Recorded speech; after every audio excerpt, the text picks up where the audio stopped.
Alright guys, thought I'd do a video on the Philippines, the pros and cons. Um, I haven't done one for a while, but I've seen some stuff coming out lately, and a lot of it is a bit more focused around like the nomads and stuff, the digital nomads. So their perspective can be fairly limiting. You know, for example, I was listening to somebody earlier talking about the food in the Philippines, that it's fairly bland, there's not a lot of options, da da da. I find Filipinos generally don't like spicy food for a start. I do find that they like things like dried fish. They do like things like pork. A lot of those types of dishes, for me, they are not the food I like. But I don't whinge about the food simply because they've got so much seafood available. They've got so much varieties if you know where to look. I mean, one of the things when I was out there is you knew what supermarkets had what. So you didn't just go to one supermarket. So you may go to, was it SNR? Is it SNR? SNR, I think it is. Which is like an American type Costco, I think. You know, it's one of those type things. But then you'll have like Ruston's, Robinson's, Gisano, Ayala Mal. Who else have we got? SM Miles supermarket. We've got all these different ones, and they have different things. You know, you go to Ruston's, you get better cheeses back then, and you get some of your meats there. You know, more westernised meats. But every supermarket, even in the UK today, you do it because you go to Tesco's and it's predominantly frozen food and tin food. Where if you go to your Aldi's and Lidl, I find they've got more variety of different types of things. But even then, I'll still go to Morrison's for something else. I'll still go to Sainsbury's for something else. I'll still go to, you know, different food variety from different places. This is why when I heard the guy was saying, oh, you know, the restaurants were really good, da da da, I spent tiny. Yeah, it's because your taste buds are not the same as the locals. They don't like spicy. Predominantly, they don't like it and struggle to eat it. Because I know I've made curries in the Philippines. I've made food that for me was mild, and a lot of people couldn't eat it. But the fact is, the food is there. You know, coconut water, coconut milk. I mean, coconut water, great for smoothies. Coconut milk, your base for your curry sauces. I would actually say if somebody's sitting there complaining about stuff, I'd say, okay, can you cook? Because half of this is just about the fact of cooking. Because if you're in a place that has a specific taste bud that's not aligned with yours, there's only one way to fix it: cook it yourself. And the foods are there, the varieties are there. You do get shortages in the Philippines on foods as well. I mean, I find it mainly on imported things like alcohol. You may, for example, Bacardi, you may get Bacardi there now, and next time you go, it's not there for 6 weeks or whatever. Just an example. I don't even drink Bacardi, but it was actually a conversation I was having with somebody that owns a bar that was on about this because he kept complaining about his staff spending ages and not coming back with the stuff, and then he went himself, and then he realised it's because Noah's got it. And rather than offend him by saying no, they spend all day trying to find stuff that's just not there. So from that perspective, that's another good point, is a lot of people don't want to offend you. So sometimes they will say yes when they mean no. The same as they'll say yes even when they don't understand. The same as people will say in a while, which means they don't know when they're going to get it. But once you get into that mentality of understanding what's going on, it's not a problem. One of the things the guy was complaining about today was about how used to things being rushed in the West and blah blah. He obviously hasn't dealt with medical appointments and stuff. In the Philippines, you can get your medical stuff in an instant. You can get good dentists cheap, and efficiently, and high caliber. So there's a lot of stuff there where I think a lot of these people that are doing these videos are only seeing it from a very narrow window, which is their own perspective. To get the broader view, you've got to spend a lot of time with a lot of other people with different views, different perspectives, different ways of living. So if you want to go out to the Philippines to live, to retire, to travel, you need to spend time going around different people and getting different perspectives. One of the things I will say about traveling is it opens your perspective to other things. I was even listening to somebody today that just goes on about British. Oh yeah, people just go abroad to find themselves and all this. And I'm like, but all you've highlighted is, it sounds like you don't travel. Because if you travel, you wouldn't make that as a statement.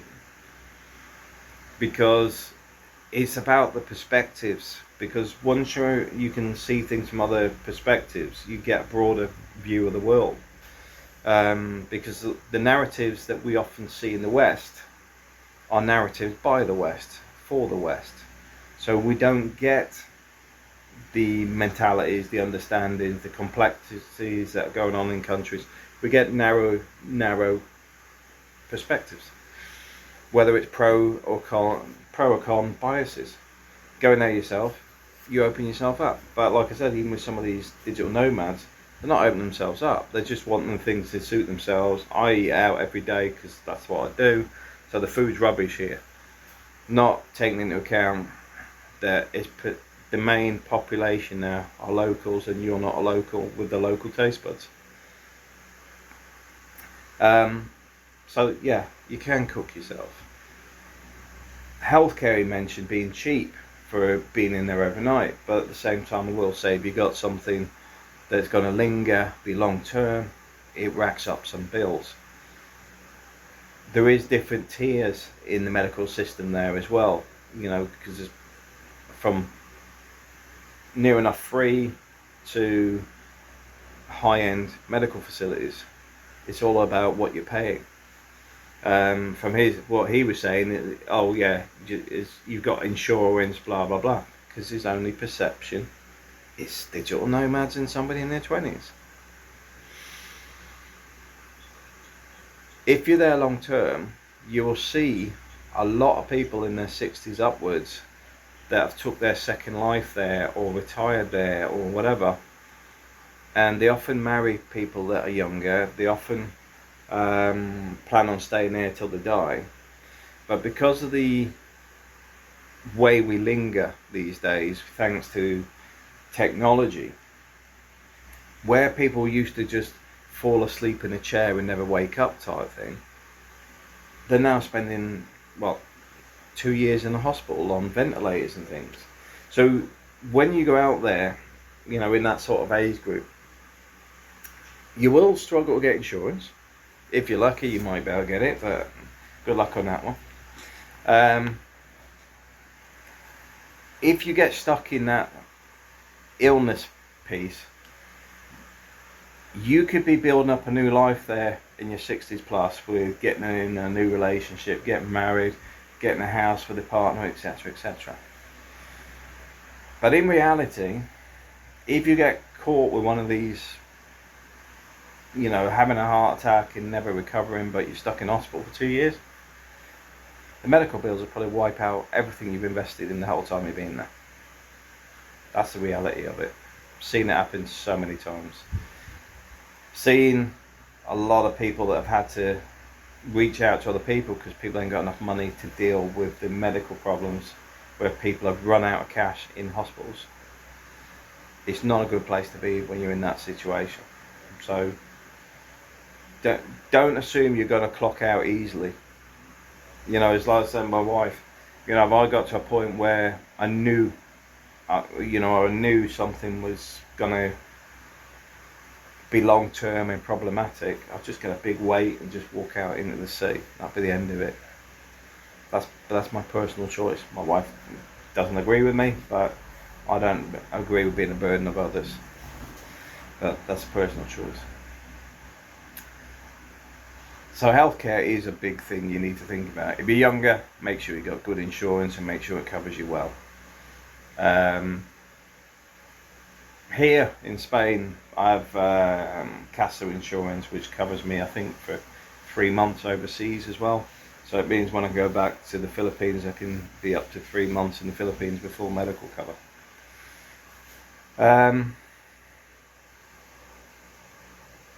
What's difficult? Relationships in the Philippines. I think a lot of the guys I've known that have had problems in relationships, I think they don't actually understand the personalities of the people they're in relationships with. You know, not everybody. It's just when you see problems in the relationships, there's often stuff that you can spot straight away. You can find people a bit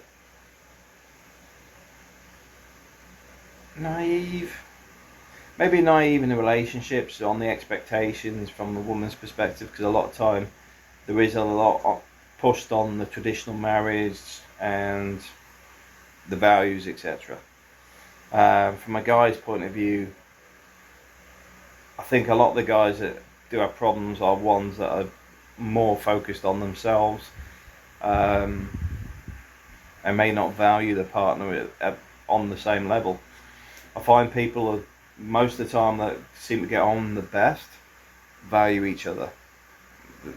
I mean, it sounds simplistic, but most of the time where I've seen problems is because a guy's got into a relationship with somebody that instantly you can tell is immature, has low morals, low values, etc., etc.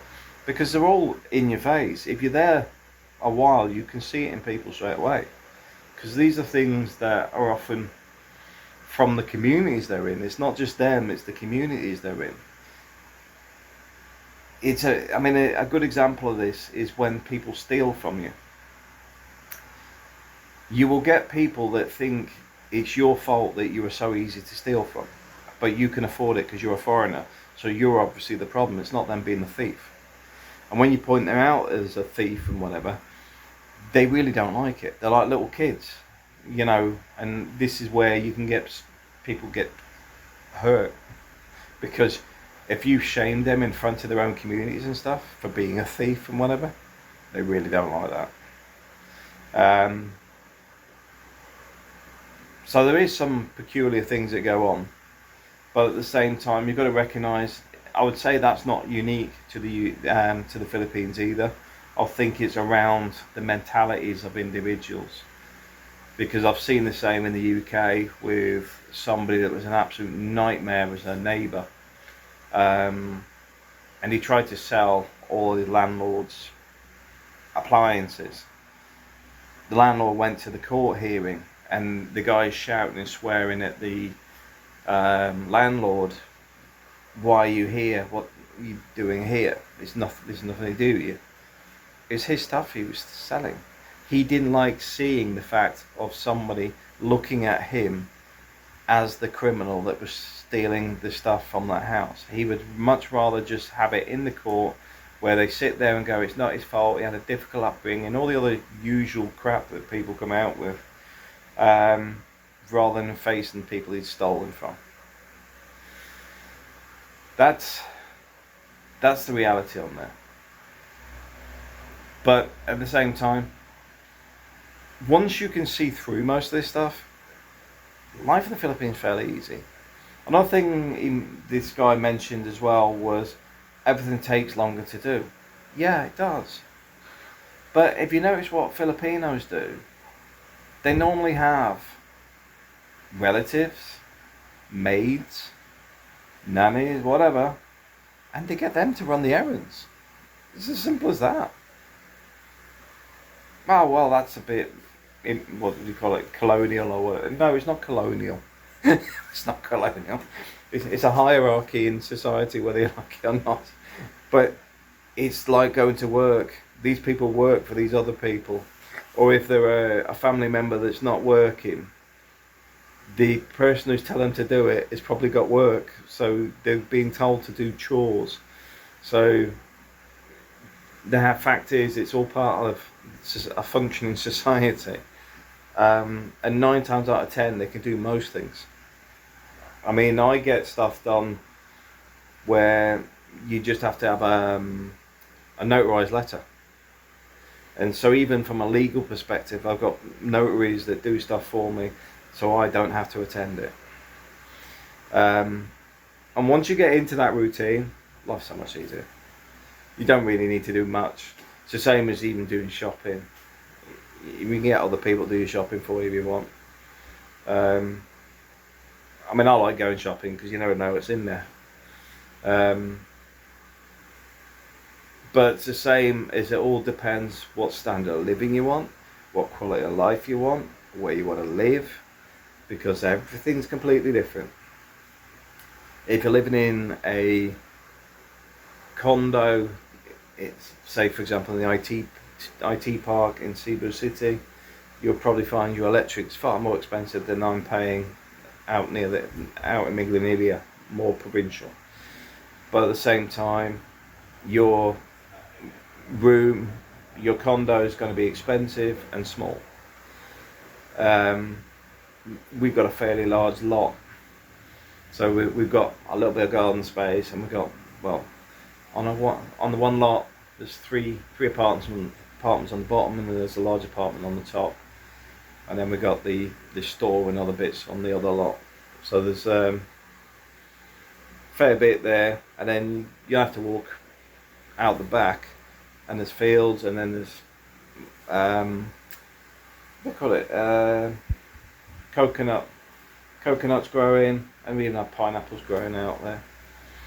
It's not our land, but the fact is you just walk out there and it cuts through, because there's rights of way, so you can have these nice little walks as well. It's all depending on what you want.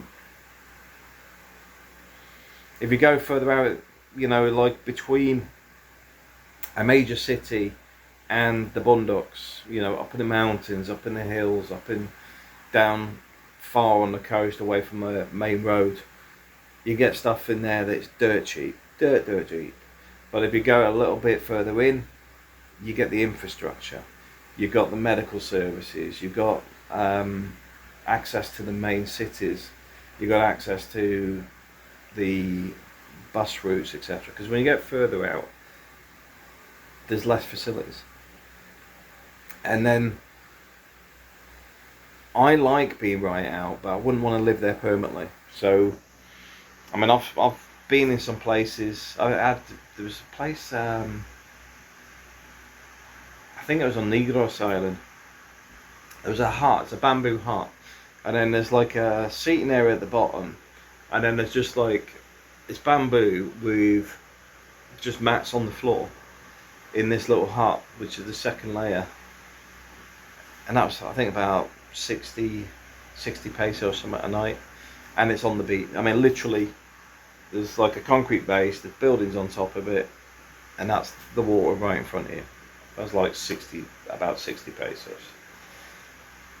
I've been to another, up near Tindog, northern Cebu, I think that place where the plywood was like, it's obviously been eaten by termites. It's sort of like you're sleeping, you can feel it creaking and sort of going to one side.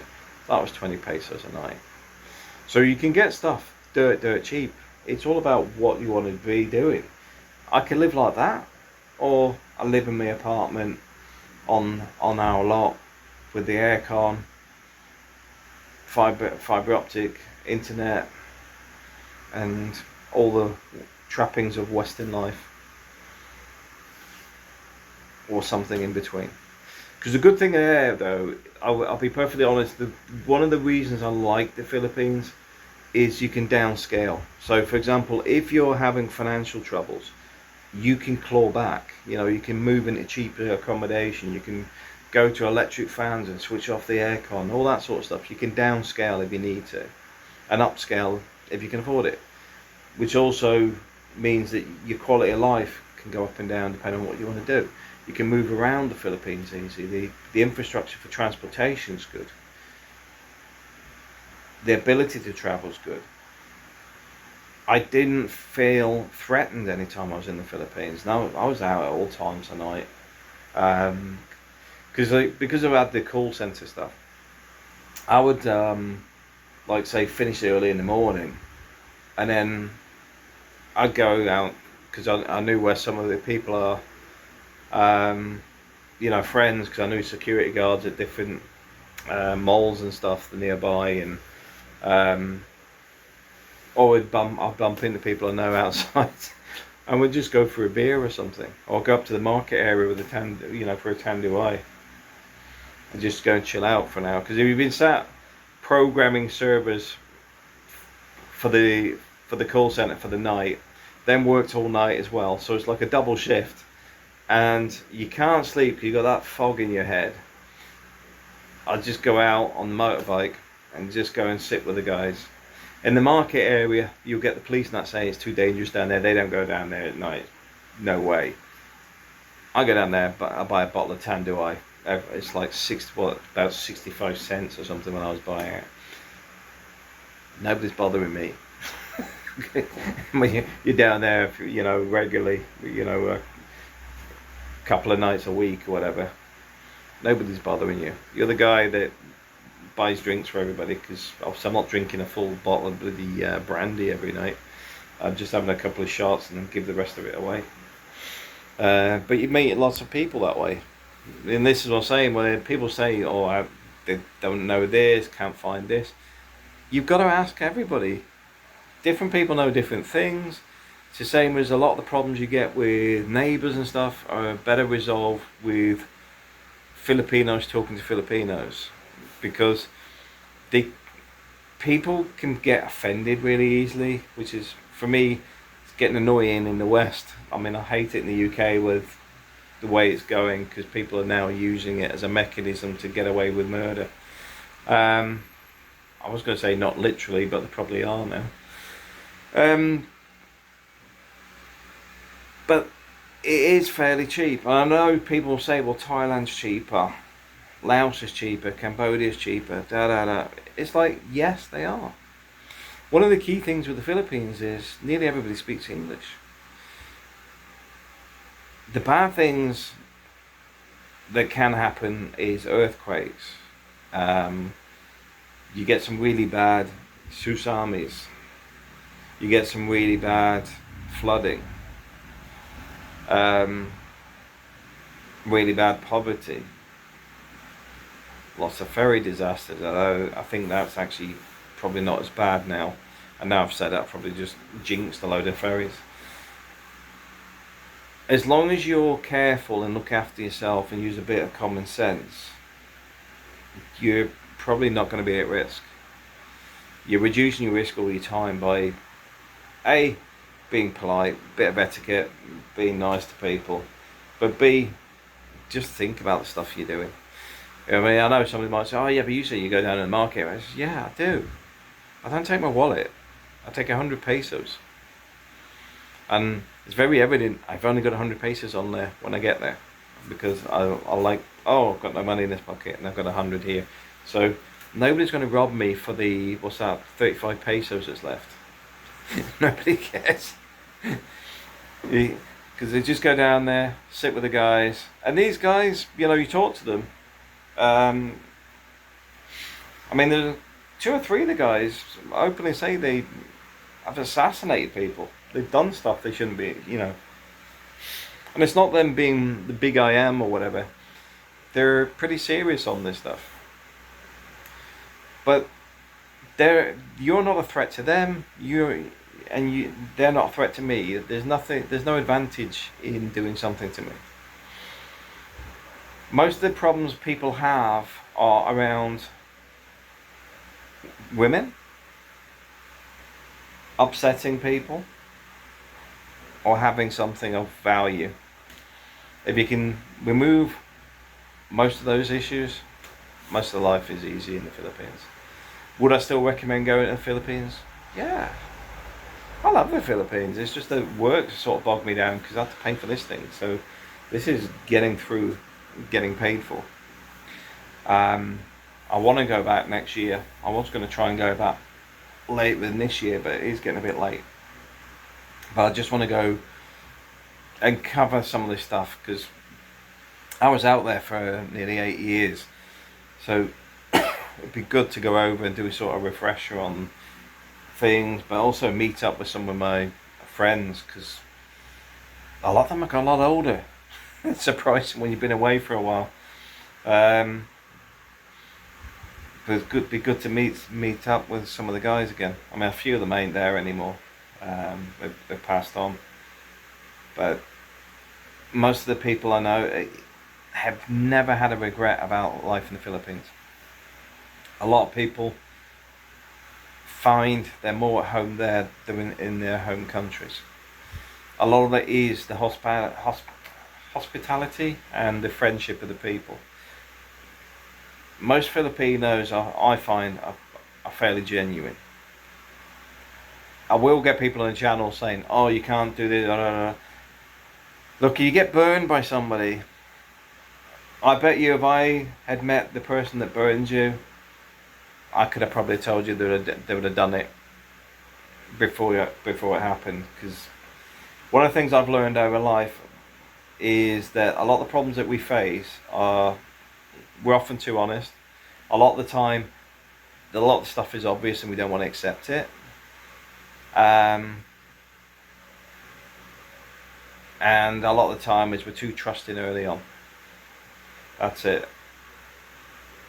If you step back a little bit, familiarize yourself, don't commit to anything, 9 times out of 10, A, you can step out when you feel like it, but B, you start to see things, you start to understand the environment. It's a bit like if you were dating somebody that gets around a lot, the entire neighborhood already know.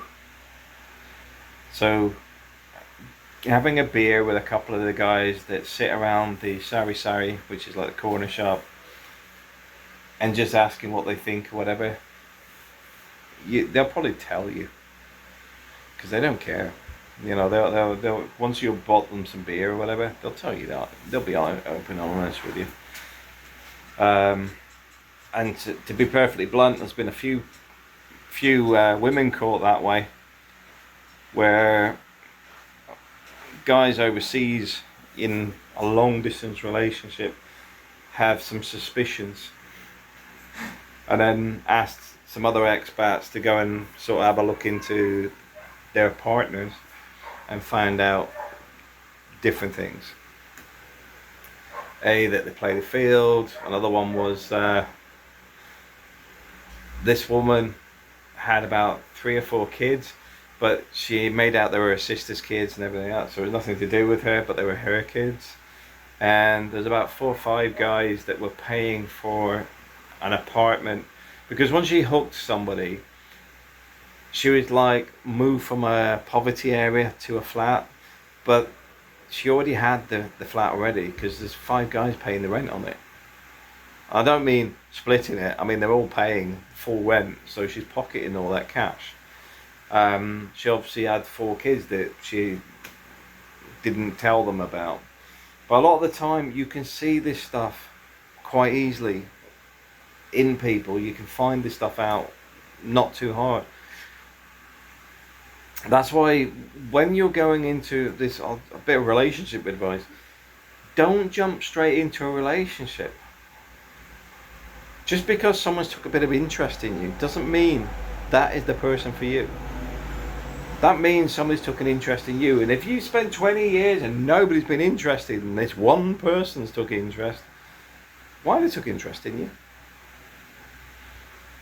Just have a look in the mirror. Because if it's genuine, fair enough. But if you've got reservations, take your time on things. Do your research. Because there's been a few occasions over the years where I've known guys that have sort of rushed in, got married, and then started realising there's more women out there. Which is the flip side of the interest you'll get in the Philippines from women. And I've seen guys complaining that a lot of it's not as easy as it used to be in the Philippines. A lot of women are more financially oriented. A lot of they don't know. I'll be perfectly blunt with you. The sort of women I would look for aren't the ones that are easy to get hold of in the first place. I'm not interested in the ones in the mall. I'm not interested in somebody that's naive or whatever. I need somebody I can have a conversation with. I need somebody that's got more depth. I need somebody that's actually interested in the long term and thinking more long term. A lot of the people that you'll engage with are in the moment. It's living day to day. It's you're putting money on the table, you're putting food on the table. It's later down the line they realise what commitments they've made, because they may not be thinking that far ahead, and that's where you can get into problems. Take your time. There's no rush. Enjoy where you are, enjoy the environment, enjoy the experiences. And ultimately, there's nothing saying get married. Nothing. Absolutely nothing. So anyway, I'll leave it at that. I mean, don't let stuff put you off going.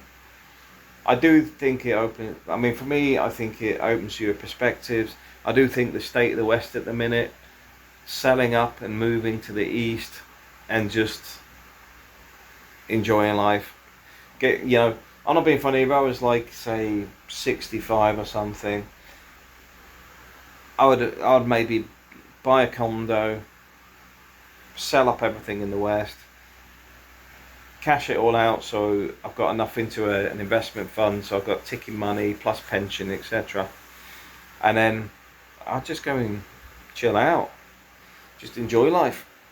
Because even if you just use the Philippines as a base, because we move to somewhere, like I say, IT Park is an example, with a condo, you're on the doorstep to most of Asia. Now, you could start off in Thailand, you could start off in Laos, it's all up to the individual, but I think if you're not used to those environments, going somewhere that's predominantly everybody speaks English at some level, it gives you a stepping stone into a new world, because you can get a flight from the Philippines to any of these countries very easily. You can go there for 2 weeks on holiday and just try and do a similar thing. Instead of spending it in the hotel, go and live in a community and just see the communities and just enjoy it. That's part of the advantage if you're renting rather than buying as well, because obviously in the Philippines you've got the ownership thing where you can own a house but you can't own the land it sits on. That's why people buy condos, because the condo doesn't sit on the land, because the land is owned by probably the developer or whatever. But it's just a bit of food for thought, because I look at the state of the UK at the moment and I'm glad I'm in Spain, because I can exit the UK very, very easily. I mean, I go there for work at the minute, but my life is pretty much set up here in Spain. I still got my setups in the Philippines as well. I could go back to the Philippines and kickstart the businesses quite easily. I could become sustainable again in the Philippines very easily. Reality is, there is opportunities even now. Even though I've been out of the game for nearly a decade here in Spain, I could still go back to the Philippines and kickstart it all in a few months and be up and running, and knowing that I could be there long term quite easily. But two things: if you want to retire there, go out there, spend a month there.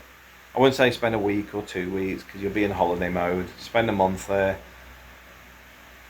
Try and spend time in areas you would expect to be living in. So if you're looking at condos or stuff, look online for places to live, and then that will give you a setup on what you can afford. And then go to those communities, what's around them, what sort of lifestyle you got, what does your budget stretch to, so you can get a feel of what that means to live there.